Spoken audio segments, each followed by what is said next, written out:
Dahil kumalat na nga sa social media na si Pusoy ang kumidnap kay Libby, binubog na nga siya ng mga taong bayan at tumawag pa ito ng mga pulis para dalhin si Pusoy sa presento. Sa pagpunta nila Princess at Xavier sa palengke, nalaman naman nila na hinuli na si Pusoy ng pulis dahil isa itong kidnapper, kaya nagtungo na kaagad sina Princess at Xavier sa presento. Tinawagan ni Raymond si Divina para ipaalam na papunta na sila sa presento dahil nahuli ng taong kumidnap kay Libby.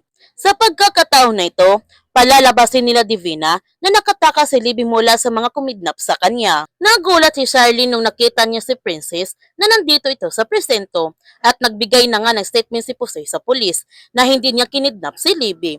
Nakita pa niya ito na kusang sumakay si Libby sa van. At bigla na lamang dumating si Libby at sinabihan pa niya si Pusoy na isa itong sinungaling. Kitang-kita niya na si Pusoy ang kumidnap nito sa kanya at narinig pa niya na may kausap ito sa phone.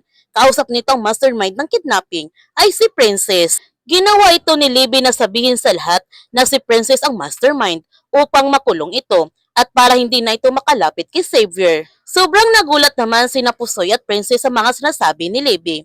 Ipinagtanggol naman ni Xavier sina Princess at Pusoy na hindi silang kumidnap kay Libby.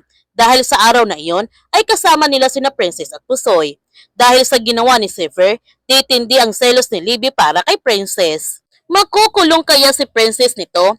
Yan ang ating aabangan sa Prinsesa ng City Jail.